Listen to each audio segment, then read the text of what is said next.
Hello, everyone. Welcome back to Kyle Murphy reviewing his top 100 games of all time. This episode is actually beginning the top 100, so that's exciting. And before I get into the games, though, a couple different things. First of all, yes, I am not filming in front of a giant wall of board games behind me. Board games are in four different places in the house.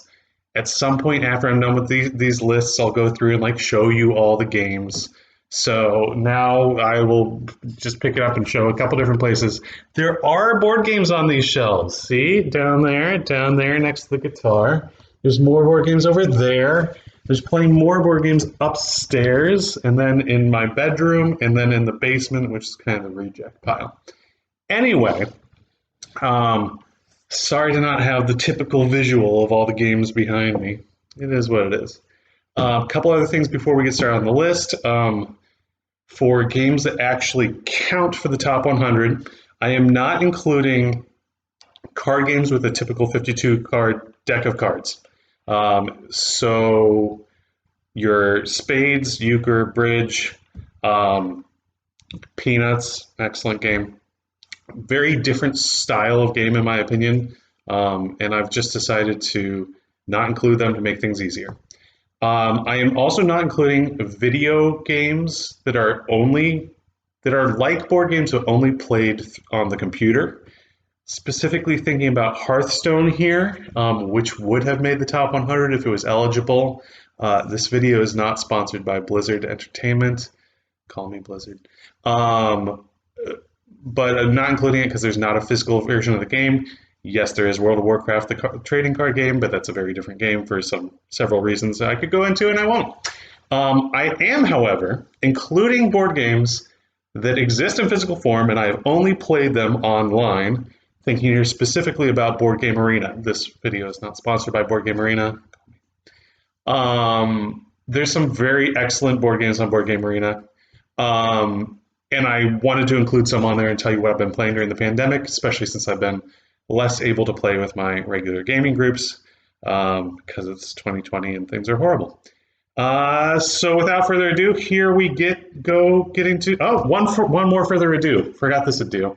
Some of the games in the top 100 I do not own, and thus will not be showing the box. And you're more likely to have games I do not own the lower they are on the list, because the more I like them, the more likely I am to buy them. So this one will have several that I don't own, and then we'll get more and more to games that I own. And I own almost all the games in my top 10, but there's one that I don't. And I'll explain that when I get there. And maybe I'll own it by then, because maybe someone will get it for me for Christmas. Without further ado, number 100. I don't own, so I don't get to show you the game. Number 100 is a game called Horrified. Horrified is a cooperative game in which you're playing against Universal movie monsters. So like Frankenstein's monster, the Mummy, Dracula, things like the Invisible Man. I'm not a huge fan of cooperative games. You will not see Pandemic on this list. This is, I think, my favorite of the games in which you're all working together and there is no hidden information, so you just can talk about what you need to do. There'll be another cooperative game higher on the list. I think just one more that's purely cooperative. Horrified's a lot of fun. My friend Bob owns this one. I played this with him and his kids. It's fairly simple, but a very fun theme, and you're trying to save the townsfolk and do various things to defeat the monsters. So, while Dracula, you may want to defeat him. Like Frankenstein's monster and the Bride of Frankenstein, you want to help them become better people since they're people, which is fun, like that. Number 100 is Horrified. Number 99, I also don't own. Next one will be one I own. Number 99 is Disney Villainous. I've gotten this one out of the library a couple times. Disney Villainous is a lot of fun, and it's a theme that is so good. You're playing as the Disney villains. So you might be the Queen of Hearts or Prince John or Jafar, and you're trying to defeat the heroes and win the day for the bad guys. Great theme, love it. Don't love it enough to own it, I don't think. It's a little bit too light for me when I have other games of that lightness that I really enjoy.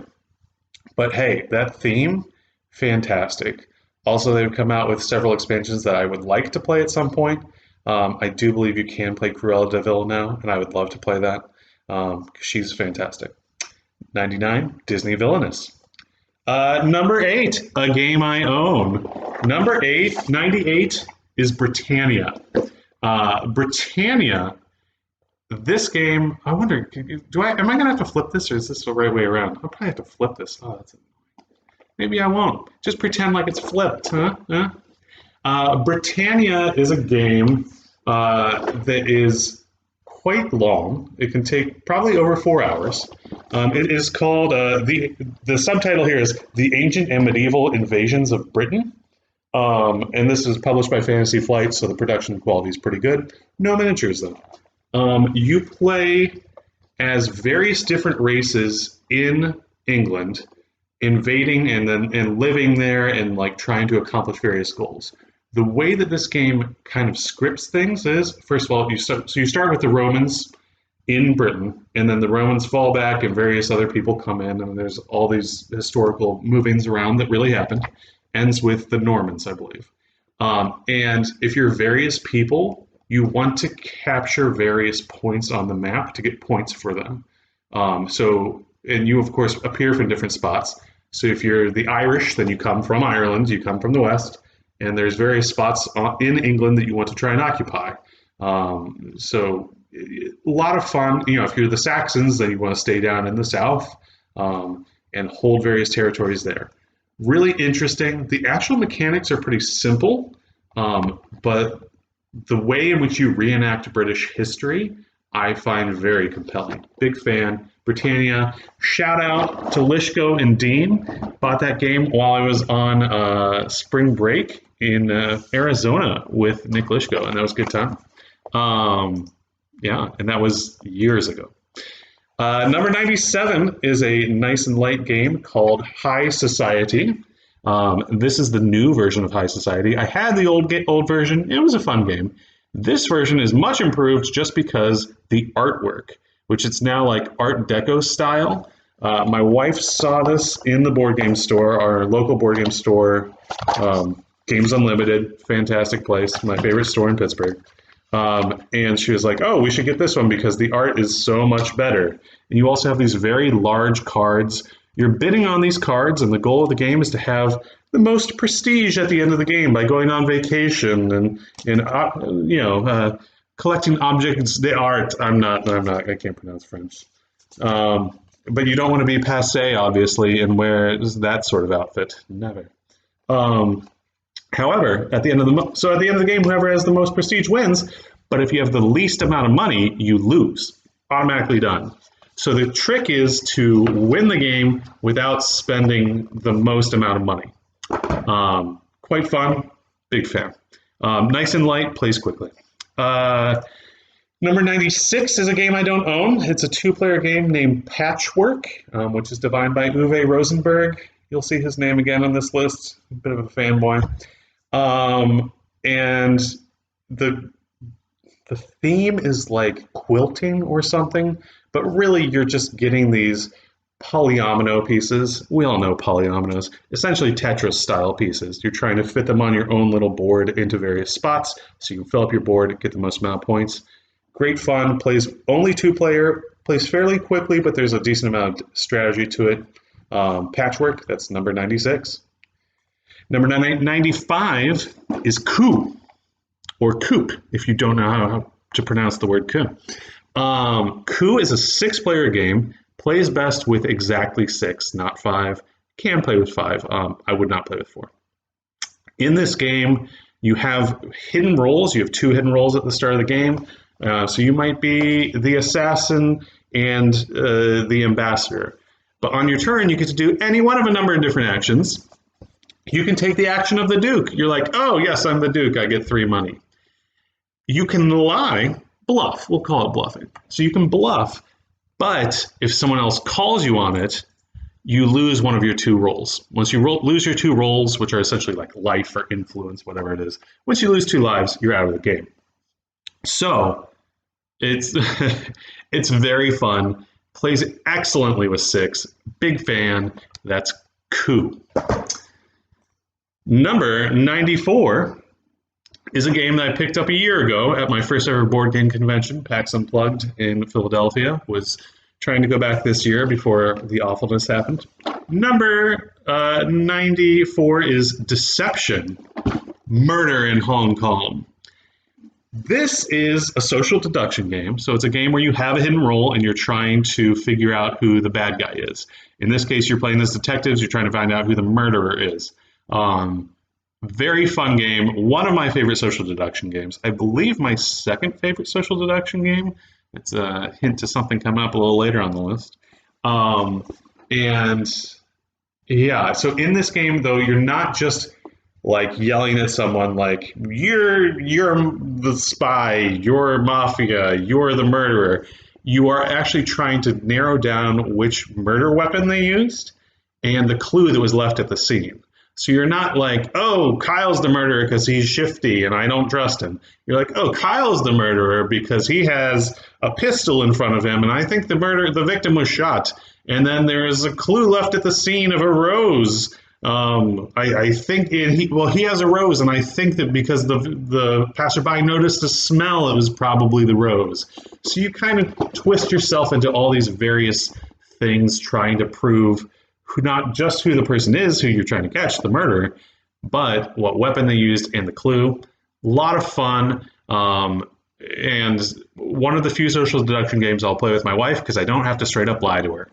And I don't want to show my wife that I can lie to her because I can't lie to her because she's my wife and I love her too much. So that's number 94, Deception, Murder in Hong Kong. Love you, babe. Never lie to you. Number 93, I do not own. And that is a game called Baron Park. This is another game with polyominoes, much like Patchwork. Tetris pieces for the uncultured among us. For the linguistically impaired. Baron Park is a game where you are building a Baron Park, in Germany or whatnot. It's a park with bears. You might say it's like a zoo with only one kind of animal, but there's lots of different kinds of bears you can put in your Baron Park. And Baron Park is a German word. I don't know why they don't just call it Bear Park for the American version, but heck, whatever. Very fun game, plays pretty quickly, and it's about as pure of a polyomino game as you can get, by which I mean you're just putting the pieces down, and where you put them gives you more pieces to put down, and you're just trying to score a bunch of points by putting down all these pieces. Very fun game, gotten out of the library several times. I believe the designer is Phil Walker Harding, who's a very good designer, highly recommend. Yeah, that is number 93, Baron Park. Number 92, I also don't own. It's a game called Eclipse. I'm very bad at Eclipse. Eclipse is a 4X game, which is like, I would never remember the X's, but it's like expand, exploit, exterminate, and X something else. Eclipse is a game I played a lot with my friends Mark and Jonathan, and they are good at it and have played it a lot, the two of them together. I am not good at it, but I quite enjoy it because it's very complicated. It's in space. You're playing a particular empire. Your empire is unique from the other ones. You're trying to do all these various things, the 4Xs. One of them probably has to do with something with science or something, because there's a lot of science involved. And the complications of the combat system, and like, oh, you have missiles, so I need to get this missile defense. Oh, you have very good computers, so I need to get this. I have not played enough to really understand, but it's fascinating. Love the economies in the game. Really great game. That's Eclipse, number 92. And lastly, number 91 is Hey, That's My Fish. Also known as Hey, That's My Fish, or Hey, That's My Fish. And I don't like the game just because of the name, but it is a very good name, let's be honest. In this game, you are playing as penguins. You're trying to get the most fish. You can be that guy right there. Look at that guy. Who wouldn't want to be that guy? Now, obviously, you don't want to be this guy in the back who's like, no, that's my fish. He's probably saying, hey, would be my guess. But this is a fantastic game. This is what they call a filler. So it's a short game. Plays well with 2 to 4. Plays well with 2, 3, and 4. And you have these little plastic fish excuse me, plastic penguins that you're moving around this board and you're trying to collect the fish tiles. Look, there's the guy who's like, no, or hey, that's my fish. This is one of my favorite penguins here. This guy's like slipping and sliding, but he's got a fish there. Isn't that great? Hey, That's My Fish plays very fast, and it's just a blast. Big fan. That's number 91. Hey, That's My Fish. Hope you enjoyed, and let me know any feedback you have, and I will probably disregard most of it. But yeah, I hope you're doing well, and yeah, that's it for me. Tune in next time for 90 through 81. Surprise, surprise.